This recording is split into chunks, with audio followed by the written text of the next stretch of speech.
ನಮಸ್ತೆ ಕನ್ನಡಿಗರೇ, ನಾನು ನಿಮ್ಮ ಮೈಸೂರು ಲೋಕೇಶ್. ನಾನೀಗೇನು ತೋರಿಸ್ತಾ ಇದ್ದೀನಿ ಇದರೊಳಗಡೆ 21 ಅರ್ಬಲ್ ಇರುತ್ತಂತೆ. ಓಕೆ, 21 ಅರ್ಬಲ್ ಇರುತ್ತಂತೆ. ಇದು ಇಲ್ಲಿ ಅಂಗಡಿಲಿ ಸಿಗುತ್ತೆ, ಊಟಿ ಅಂಗಡಿಲಿ ಸಿಗುತ್ತೆ. ಇದೇನು ಮಾಡಬೇಕಂದ್ರೆ ಇದು ತಗೊಂಡೋಗಿ ಇದರೊಳಗಡೆ ಪೂರ್ತಿ ಫುಲ್ವರೆಗೂ ಕೊಬ್ಬರಿನ ಹಾಕ್ಬಿಡ್ಬೇಕು. ಕೊಕೊನಟ್ ಆಯಿಲ್ನ ಹಾಕ್ಬಿಟ್ಟು ಹಾಗೆ 1 ದಿನ 2 ದಿನ ಬಿಟ್ಬಿಟ್ರೆ ಅದು ಮೆಡಿಷನಾಗಿ ಬದಲಾಗುತ್ತೆ. ಯಾವುದು ಕೊಬ್ಬರಿನೇ, ಈ ಹರ್ಬಲ್ಸಿಂದ ಅದು ಮೆಡಿಷನಾಗಿ ಬದಲಾಗುತ್ತೆ. ಕೂದಲು ಉದುರೋದು,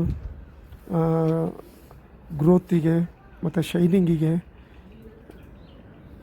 ಏರ್ ಲಾಸ್ ಆಗೋದು, ಆ ಥರದಕ್ಕೆಲ್ಲ ತುಂಬ ಒಳ್ಳೆಯದು ಅಂತಾರೆ.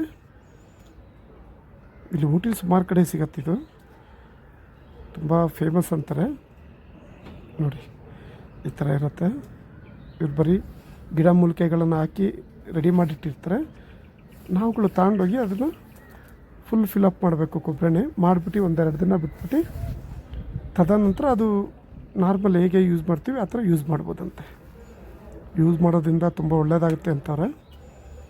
ನೀವು ಒಂದ್ಸಲ ಬಂದರೆ, ಊಟಿಗೆ ಬಂದರೆ ನೋಡಿ ತಗೊಳ್ಳಿ, ಟ್ರೈ ಮಾಡಿ. ಯಾಕಂದರೆ ಕೂದಲು ಉಳಿಸ್ಕೊಳ್ಳೋದು ತುಂಬ ಕಷ್ಟ ಆಗ್ಬಿಟ್ಟಿದೆ. ಈಗ ಚಿಕ್ಕ ಏಜಲ್ಲೇ ಕೂದಲು ಉದುರೋಗ್ಬಿಡ್ತಿದೆ, ಆ ಥರ ಪ್ರಾಬ್ಲಮ್ ಇದೆ. ಹೇಳಿದ್ದಾರೆ, ಬಂದರೆ ಟ್ರೈ ಮಾಡಿ ನೋಡಿ. 150 - 170 ರೂಪಾಯಿನೋ ಬೆಲೆ ಇರತ್ತಂತೆ. ನೋಡಿ, ಇದು ಊಟಿಲಿ ನಾನಾ ಕಡೆ ಸಿಗುತ್ತೆ. ಇದನ್ನು ಜಡಿ ಬೂಟಿ ಅಂತ ಕರೀತಾರೆ. ಜಡಿ ಬೂಟಿ ಅಂದರೆ ಅರ್ಬಲ್ ಇರುವಂಥದ್ದು ಜಡಿ ಬೂಟಿ ಅಂತಾರೆ. ನೋಡಿ, ಒಳಗಡೆ ಬೇರು ಕಾಯಿಗಳು ಆ ಥರ ಎಲ್ಲ 21 ಅರ್ಬಲ್ ಇರುತ್ತಂತೆ ಒಳಗಡೆ. ಬಂದರೆ ಟ್ರೈ ಮಾಡಿ, ಯಾರಿಗೊತ್ತು, ಏನಾರು ಒಳ್ಳೆಯದಾದರೆ ಆಗಲಿ. ಓಕೆ ಕನ್ನಡಿಗರೇ, ಬಾಯ್.